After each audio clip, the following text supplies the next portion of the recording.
Hi everyone, this is a group of figures that I've just completed painting. They are Gripping Beast, a box set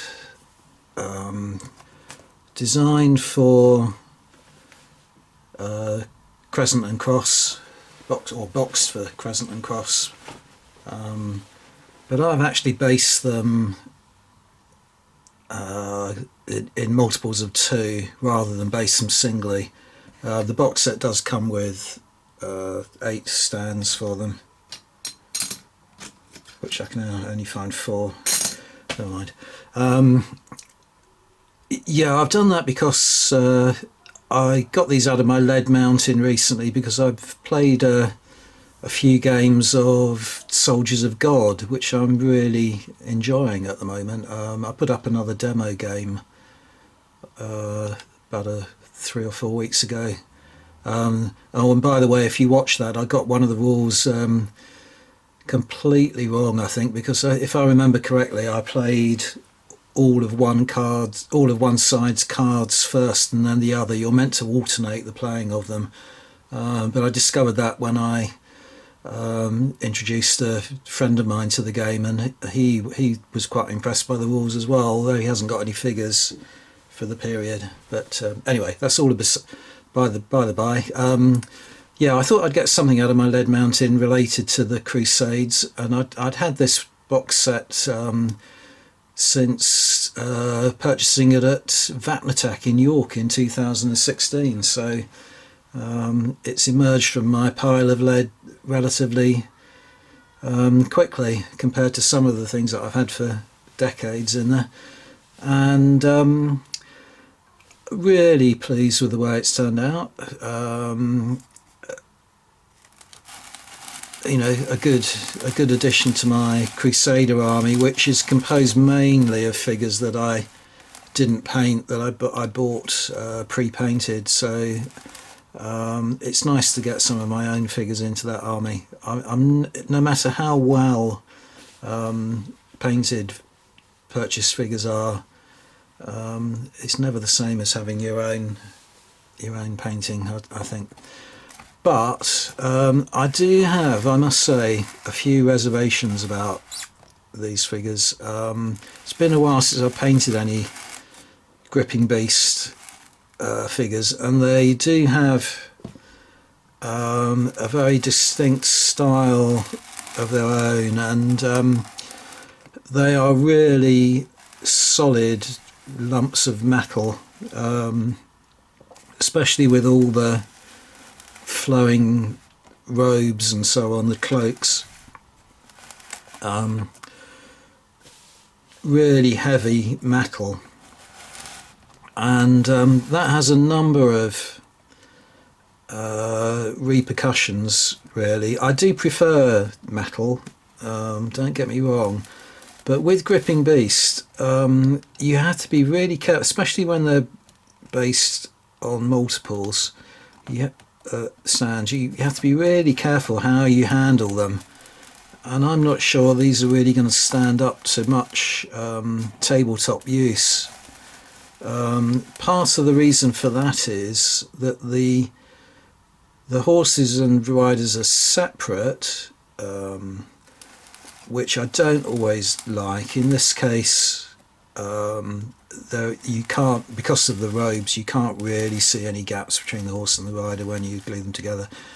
But the shields are also separate, and that is a particular problem, because basically at the back of the shield there's just a recess, and that is where you put the glue, and then you've got to find somewhere on the figure to attach the shield, and they don't have bosses or any kind of protrusion, any obvious place to attach the shield, which means you're basically looking for any kind of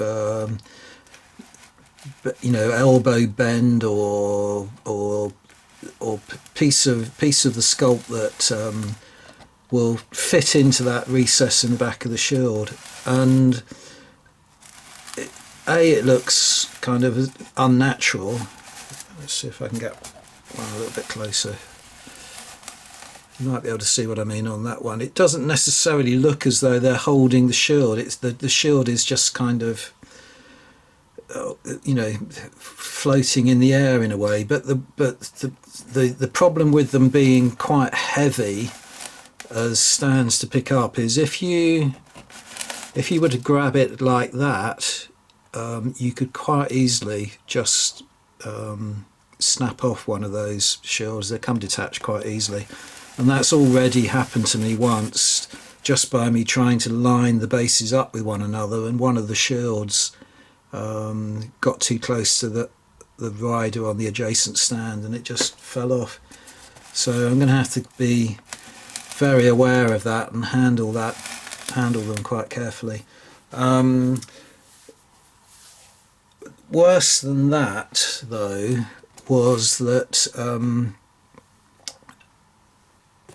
the box itself is portrayed, I think you can make that out, with 4 figures having spears, and the 4 front rank figures there all having hand weapons, or one particular one, this one, holding the cross. Now, I don't know whether I was just unlucky, but my box set came with sufficient weapons, but it only came with 2 spears, not 4.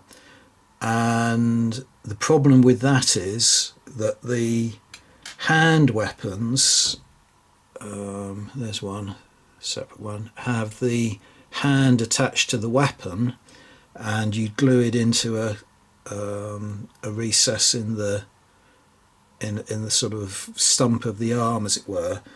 But the characters who are holding spears all have their hands joined to the sculpt, and you drill out the hand and place the spear in it.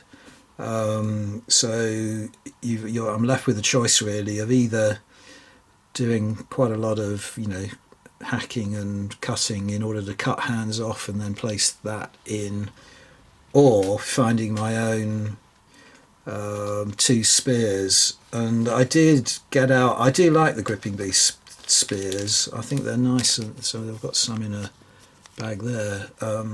So I did get some out from some other Saga figures that I've got unpainted. But then I thought, well, if I ever get round to painting those, then I'm going to be a spear short with them, or 2 spears short with them. And the other thing was that Gripping Beast spears are quite chunky, and the hands on these figures, you'd have to drill quite a large hole to accommodate them. So I ended up using brass, you know, wire spears, and I'm happier with that. But I don't know whether I was just unlucky, or whether that's a fault with all the box sets, or whether, you know, they've corrected it recently. Don't know. But that was my solution to that. But the other thing about this kind of very heavy sculpting, the large amount of metal, it seems to be something about Gripping Beast in general that it's they seem to kind of sculpt everything out of one big blob of metal, and it's very hard for your brush to find kind of the demarcation between 2 different items on the sculpt. So the scabbards for the swords, for instance, it's very easy to kind of, for your paint to find the cloak. It's very hard to find the boundary between the 2, and when the cloaks are kind of a bright colour, that actually kind of emphasises any mistakes that you might make. And with the armour, the chainmail, the rather kind of strange belts that they have on these figures, that I couldn't really work out whether they were intended to be leather or something else. So I wasn't too keen on that. And I just remember talking about the scabbards, that there were 4 figures with the hands attached, which are clearly meant to have shields, as on the back row of the figures portrayed on the box. But none of those figures, when it's possible to see, has a sheathed sword in the scabbard. All the scabbards are empty.